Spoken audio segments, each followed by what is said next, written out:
Hey Wapters, this is Mr. Lasseter, and I want to do a quick video for you before you come in and write your essay tomorrow. What I'm using here today in this PowerPoint is actually shared with me at the AP workshop, and I wanted to go over it Friday with you, but we just didn't quite have time. So I'm including it tonight just to give you a brief overview of what we expect on the continuity and change over time essay that we talked about in class last week. So let's look quickly at what exactly we expect in this essay. Well, continuity and time over change essay, of course, you're explaining what has changed in a certain time period and what has stayed the same. So the first thing you need, of course, is an acceptable thesis. That'll get you one of those points in the rubric. You need to address all parts of the question. So if it's talking about continuity and change of trade and politics, you got to make sure that you're hitting both of those. So make sure that you're answering all parts. That it has relevant historical context. You'll get a set amount of years, and you need to address those, not just in the thesis, as we talked about those 5 things the thesis needs, but also in the essay itself. If it's between the year 600 and 1450, don't use an example of New World and Old World interaction that occurs only after 1450. It must possess historical evidence, so you need to use evidence from what we've read and what we've talked about in class and what we've studied. And lastly, analyzes changes and continuities. That's kind of a given. So let's look at a method here to avoid. So let's say that the essay is explain changes and continuities in your life from age 5 to 15. Well, we know that you're going to have to address changes in your life between ages 5 and 15 and things that have stayed the same between ages 5 and 15. We also need to address the time period, whatever years those might be for you. But of course your age being a factor, and we need to of course address what the question is asking. This is you, changes and continuities about you. But the method to avoid is basically avoid this kind of structure or outline for your essay. Don't just give an introduction and then a snapshot of age 5. This is what I was like at age 5. These are the things that happened at age 5.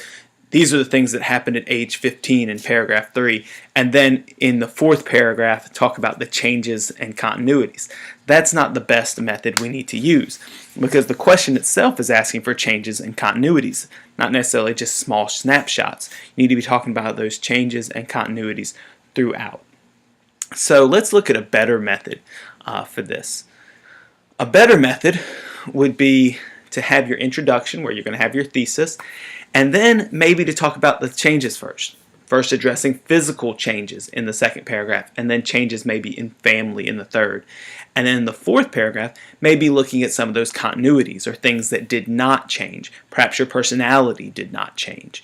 So, for example, this introduction, you might have your thesis about things from ages 5 to 15. In my life, I saw many physical changes. There were also changes in my family. However, my personality has remained similar throughout this time period.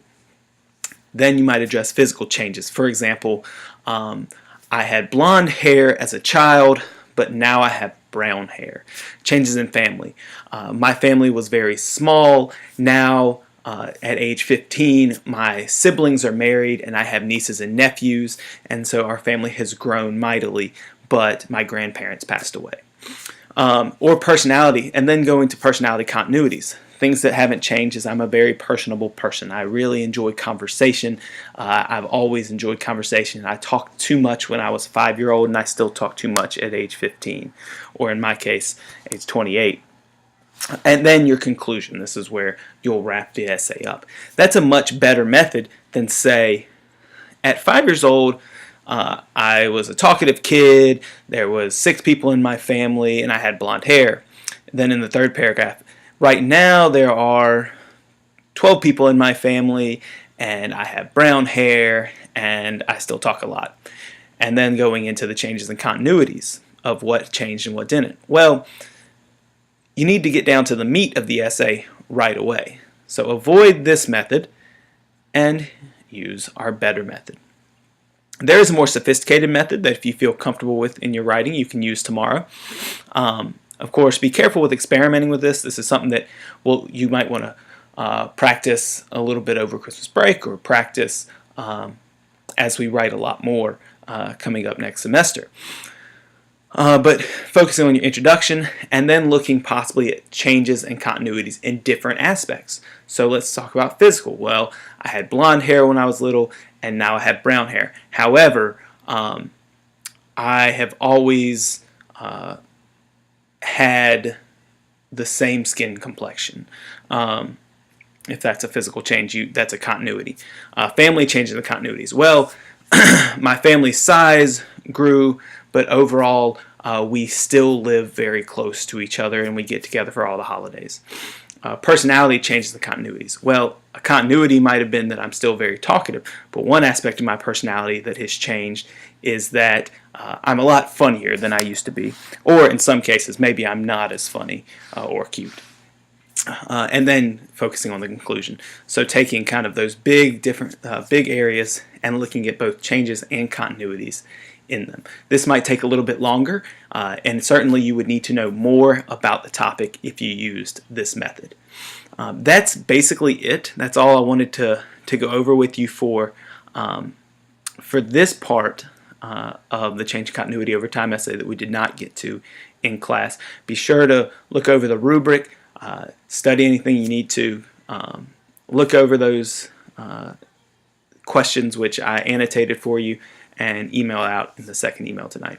Other than that, have a wonderful night, and I'll see you tomorrow, Afters.